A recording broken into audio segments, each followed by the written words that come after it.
Okay, my dear students, now I will go to the second chapter. Excuse me. What is the heading of the second chapter? The heading of the second chapter is sentence. देखो sentence in Hindi sentence means वाक्य. हिंदी में sentence का मतलब क्या है? हिंदी में sentence का मतलब है वाक्य.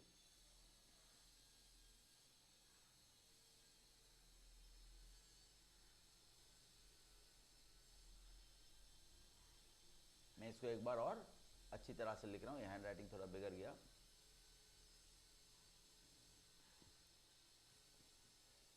In Hindi, the second sentence is, the second chapter that we are going to discuss is वाक्य. ठीक है, तो आओ देखते हैं कि what is a sentence. See here, you have a group of words, a tiger, एक शेर. Second, a wild tiger, एक जंगली शेर. Third, wild animal tiger is, जंगली जानवर टाइगर है. चौथा, a tiger is a wild animal, एक शेर एक जंगली जानवर है, जंगली जानवर है. देखो, अगर सिर्फ हम कहें या लिखे एक टाइगर, क्या इसका कोई मतलब निकलता है? सिर्फ अगर हम कहें एक शेर, तो एक शेर क्या आ रहा है, जा रहा है, खा रहा है, क्या कर रहा है, पूरा मतलब नहीं निकलता है. उसी तरह से एक जंगली शेर, तो क्या है जंगली शेर की, क्या कर रहा है जंगली शेर, क्या पूरा मतलब समझ में आता है? नहीं. एक जंगली जानवर शेर है, क्या हम इस तरह से बातें करते हैं? जंगली जानवर शेर है, इस तरह से शब्दों को सजाएंगे तो इसका भी पूरा मीनिंग नहीं हो रहा है. अब चौथा देखो, एक शेर एक जंगली जानवर है.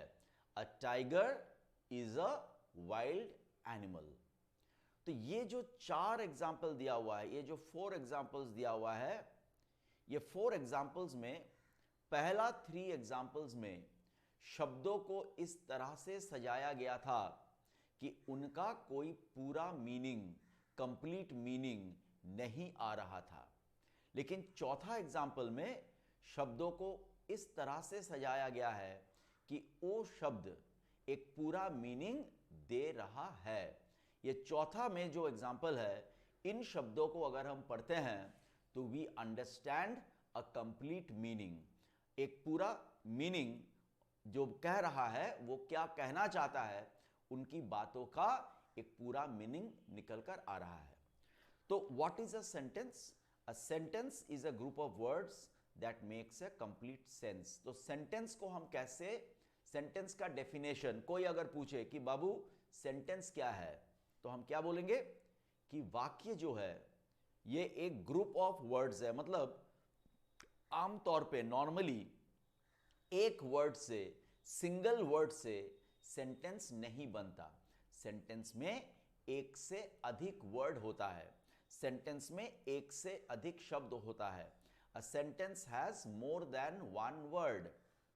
और इन शब्दों को हम इस कदर सजाते हैं, इन शब्दों को हम इस कदर सजाते हैं कि वह शब्द एक पूरा मीनिंग कन्वे करता है. We arrange the words in such a way that they convey a complete sense. एक पूरा मीनिंग देता है. देखो, मैं एक एग्जांपल और देता हूं.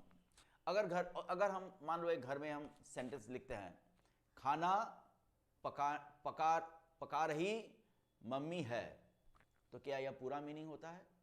खाना पका रही मम्मी है, ऐसा हम कोई शब्दों को सजाएंगे, क्या मीनिंग समझ में आएगा?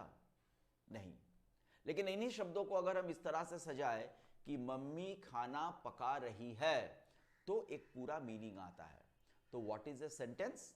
Sentence is a group of words that conveys a complete sense. Hindi में सेंटेंस एक सेंटेंस है एक ऐसा चीज जिसमें हम शब्दों को इस तरह से सजाया है कि उनको पढ़ने पर एक पूरा मीनिंग, पूरा अर्थ समझ में आता है।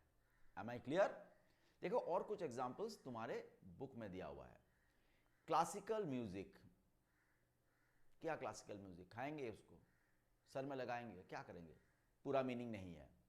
Classical music Amit likes, classical music Amit पसंद, पूरा मीनिंग नहीं आ रहा है। लेकिन अगर हम लिखे Amit likes classical music, Amit को क्लासिकल म्यूजिक पसंद है, ऐसा लिखेंगे तब पूरा मीनिंग होता है। तो देखो ये जो 3 ग्रुप ऑफ वर्ड्स है, इसमें सेंटेंस कौन सा है? This is the sentence. Because ये जो शब्द है इनको हम ऐसे सजाया है कि ये पूरा मीनिंग दे रहा है। उसी तरह से डोर ओपन द, दरवाजा खुलो, ये दरवाजा, डोर ओपन, खुलो, द, यह, ऐसा लिखेंगे तो क्या पूरा मीनिंग हो रहा है? हमको मीनिंग समझ में आ रहा है? नहीं आ रहा है। लेकिन अगर हम ऐसा लिखेंगे ओपन द डोर, खोलो यह दरवाजा, यानी कि यह दरवाजा खोलो, तब जाके मीनिंग समझ में आ रहा है। सो दिस इज अ सेंटेंस। तो सेंटेंस इज व्हाट? जब कुछ शब्दों को हम, जब एक से अधिक शब्दों को, मोर देन वन वर्ड को हम इस तरह से सजाते हैं कि उनका एक पूरा मीनिंग निकलता है, that is called a sentence. अब तुमको देखो ये एक्सरसाइज में क्या करना है, बहुत इजी एक्सरसाइज है। इसमें कुछ ग्रुप्स ऑफ वर्ड्स को दिया गया है, तुमको क्या करना है उन शब्दों को टिक करना है, उन ग्रुप ऑफ वर्ड्स को टिक करना है जो सेंटेंस है।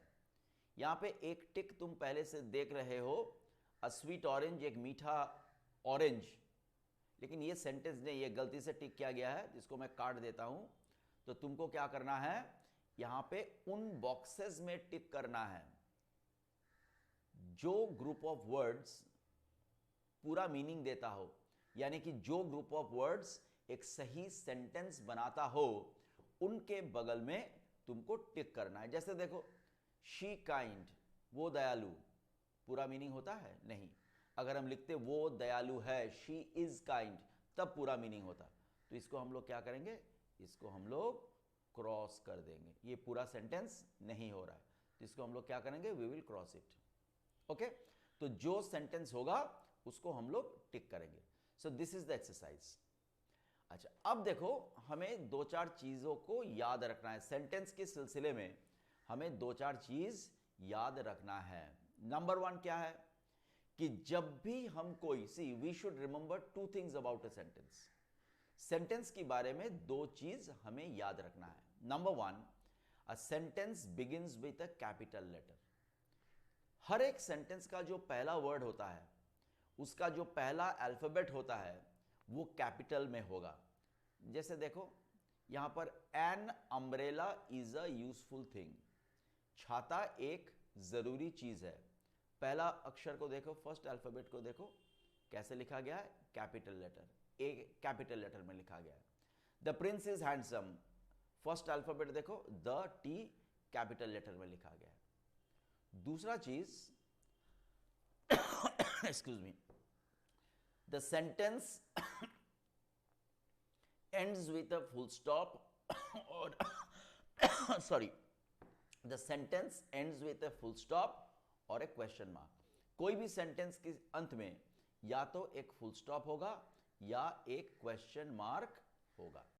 जैसे देखो, my mother bought a new sari, अगर कोई वाक्य में कुछ बोला जा रहा है, कोई इंफॉर्मेशन दिया जा रहा है, कुछ करने के लिए कहा जा रहा है, ऐसे सेंटेंस के पीछे फुल स्टॉप होगा।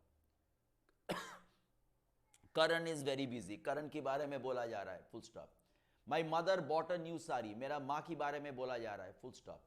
और जो सेंटेंस में क्वेश्चन किया जाएगा, सवाल पूछा जाएगा, उसके पीछे क्वेश्चन मार्क होगा। जैसे डू यू नो हिम, क्या उसको पहचानते हो, देखो सवाल पूछ रहे हैं तो क्वेश्चन मार्क दिया गया है।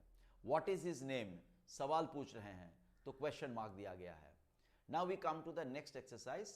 इस एक्सरसाइज में क्या है, इस एक्सरसाइज में तुमको सिर्फ देयर इज या देयर आर से वाक्य को भरना है। अब देयर इज कब लगाएंगे, देयर आर कब लगाएंगे, जब हम एक चीज की बारे में बात कर रहे हैं तो देयर इज लगाएंगे, एक से अधिक चीज की बारे में बात कर रहे हैं तो we will use there are.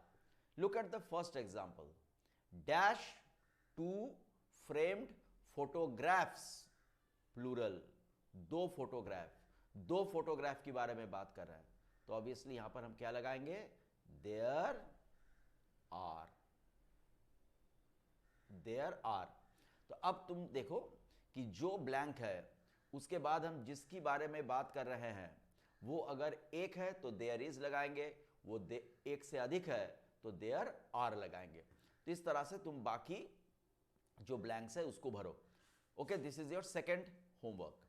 Third C, rewrite the following groups of words as sentences. मतलब यहां पे क्या है, ये जो ग्रुप्स ऑफ वर्ड्स दिया गया है ये उल्टा पुल्टा करके दिया गया है, शब्दों को सही तरह से सजाया नहीं गया है। चूंकि शब्दों को सही तरह से सजाया नहीं गया है, यहां पे एक भी पूरा सेंटेंस नहीं है, तो इन शब्दों को इस तरह से सजाना है कि वो पूरा सेंटेंस बनाए। और उसके साथ साथ ध्यान ये भी रखना है कि पहला alphabet of the sentence has to be capital and at the end of the sentence you have to put a full stop. Am I clear?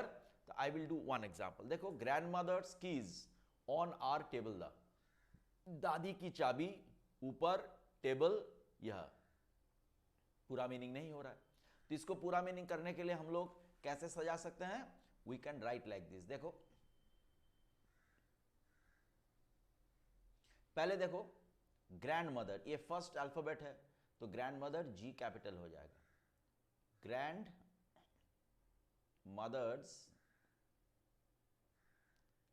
Mother's keys, फिर आर पहले आ जाएगा, are on the table, grandmother's keys are on the table. अब ये हो गया पूरा sentence, and में हम लोग फुल स्टॉप डाल देंगे। तो इस तरह से ये भी एक्सरसाइज पूरा करना है।